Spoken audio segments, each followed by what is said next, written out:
is it? Go, Johnny, go! Ooh, this is a nice little opportunity to make a time paradox. Cold opener for this one featured some toddler versions of our heroines with oversized heads. Ah, damn it. Y'all ate those lollipops from last week, didn't you? The show proper opened a pink blob, or rather Doremi's tongue. It was just a slow work day, with the only thing she could do was watch her little god baby, which, yeah, I don't think things should ever be that uneventful with Hana around. Hell, even non-spider babies are a handful, I should know. Anyway, she eventually got so frustrated with her that she did the old dog and leash trick, which I did do a lot with my dog, but I would never do it with my niece, which Hazuki seemed to agree. Well, to be fair, we are still waiting for someone to make that toddler-sized straitjacket. I'm only half joking.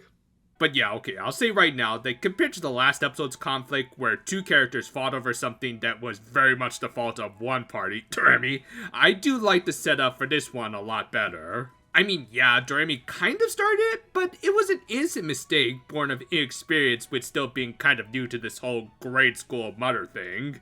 And even then, she did apologize right off the bat, so in a way, maybe she did learn something from that awful episode's lesson. Meanwhile, Hazuki's criticisms of her friend's parenting were valid at first, as after creating a magical baby crib, aka a poorly designed crib with bars that were way too far apart, making it so that Hana could get stuck in them, Hazuki started to be the one who couldn't handle criticism. This then quickly devolved into a rather obnoxious dick measuring contest, with them arguing over the amount of baby formula of all things. As a result, they got into an argument where, yeah, Doremi did say one thing too far when belittling Hazuki's social anxiety. And again, I don't find this anywhere near as bad as the last episode, as that one was about an abuse victim standing up for herself, and yet both parties were treated like they were in the wrong.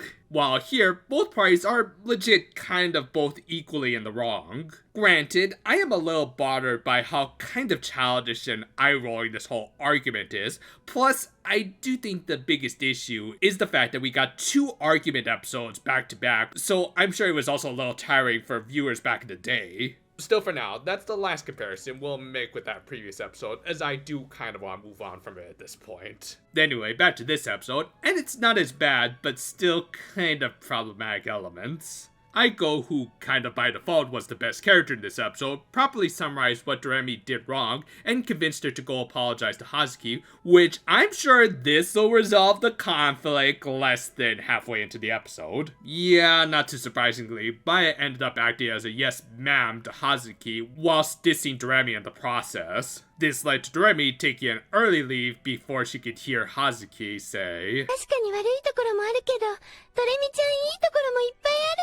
"Wow, don't you just love that overly convenient plot timing? I mean, it doesn't feel the slightest bit lazy or forced in any sort of way." The next day, the two still didn't apologize to the other, especially after Doremi revealed that she heard 50% of that conversation. As a result, Hazuki requested that she trade seats with one of their classmates to get away from Doremi, which conveniently turned out to be Masaru. And as another point in this episode's favor, I do like how Seki and Masaru were willing to cooperate with resolving the two's tiff. Obviously, they had no idea what was going on, but they were willing to comply as a nice gesture and acknowledgement that sometimes the best way to resolve these things is just to give the conflicting parties time apart, which was even reaffirmed by Majurika later. Honestly, I think it would have been nice if they had gotten a little more involved in this conflict, but no, instead it was going to more involve Nanako, which, yeah, we'll get to that in just a bit. Anyway, after their arguments were clearly upsetting Hana, who had noticed how much mommy and daddy were fighting, the other Ojamajo decided to resolve things with some more direct interventions.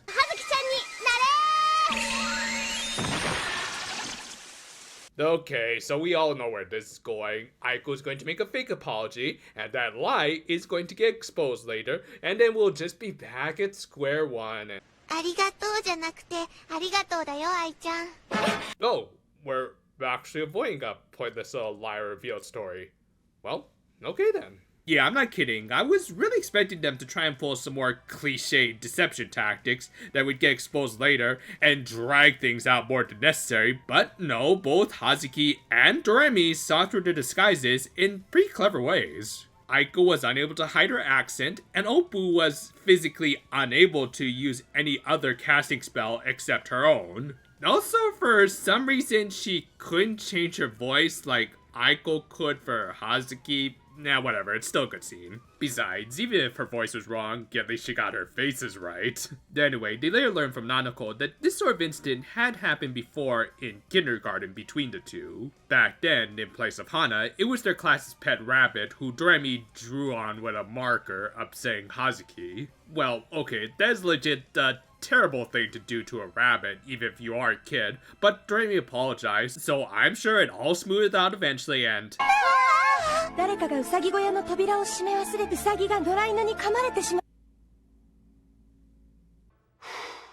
Boy, that escalated quickly. Yeah, I'm not gonna lie, I'm not sure how to feel about this kind of a twist. I mean, on the one hand, I guess I should be glad that the show doesn't know the meaning of pulling punches, but at the same time, yeah, the deletion of a cute little bunny feels like a little much. I mean, I'd argue something like this is a lot more serious than mean-spirited slip of the tongue. Still, I do get what they were going for, as Doremi tried to hide what had happened to the bunny, only for Hazuki to later find its grave. Yeah, why did you think this was going to work? But yeah, in this case, Doremi told a white lie, believing that it would be for the best to save her friend from the sorrow. Hazuki later learned about this, and they made amends by playing a duet together. It's a testament to how, while not always apparent, these two will always care for the other, even as their beliefs and personalities change over the years. I'll admit it's a good lesson, I just don't know if we needed that much of a severe mood whiplash.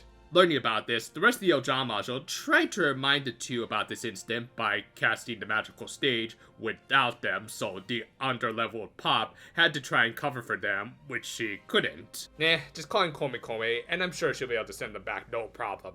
Hell, she could probably just Thanos snap them back into being friends. But no, instead, they just relied on their own god baby, and they showed the friends a vision. They didn't actually go back in time, as we already got an episode like that earlier the same season, and the show respects the time-space continuum. With that, the two saw their past selves and learned a lesson we just mentioned and made up. With that, the episode just kind of ended pretty suddenly. Yeah, a little rushed, but at least this episode did what it needed to do. That, of course, being that this episode was at least marginally better than the last. Overall, it told a much better lesson about learning how to compromise with a friend. Now, I don't think it's a top tier episode, as the reason behind their argument was a little eye-rolling, and that late third act twist with the rabbit felt a little unnecessary. Still, it was much more of a solid episode, and a much better effort than really a lot of the worst of the second season. I think what gave this episode a significant leg up, and what has been missing from a good chunk of the sequel season, has been the more subtly mature moments. The characters don't need to say much, they just need to express themselves with their actions or even inactions. In the case of characters like Seki and Masaru, them just chilling and cooperating with Hazuki and Doremi, wanting a little time apart, is a good way of showing what most people can do when dealing with people arguing. Just help give them some space to cool down. It's far more effective than trying to force a resolution, which I'm glad was quickly shot down by both characters seeing through their friends' disguises. And sure, you could say the conflict was kind of resolved with magic, but it was also a reminder of their past, so it wasn't just like a total Deus Ex Machina. Granted, the bunny story did come a little out of nowhere, if only for that really dark twist in what was otherwise a fairly laid-back episode, and then boom. Still, that is a bit more of a personal opinion, unlike say having Doremi conveniently leave right before Hazuki defended her from Baya. That kind of played out cliche is a little unnecessary. Still, overall, with much tighter writing than other episodes, this was at least a solid episode. Even if I don't totally agree with how they approached some of the story, I think we can compromise and just say it was cute. If you haven't seen it yet, we just did a Hirogaru Sky pre-cure predictions video, which, depending on how the editing for that goes, might end up delaying this video. Regardless, we'll see how the next Precure series holds up, which I think will be highly dependent on who's writing it. Whoever takes up the main pen of that series, you can be sure that we'll be here to overly analyze it. And until then, though, farewell for now, my friends, and if you excuse me, I'm just gonna go take a little peek into the future, for law numbers.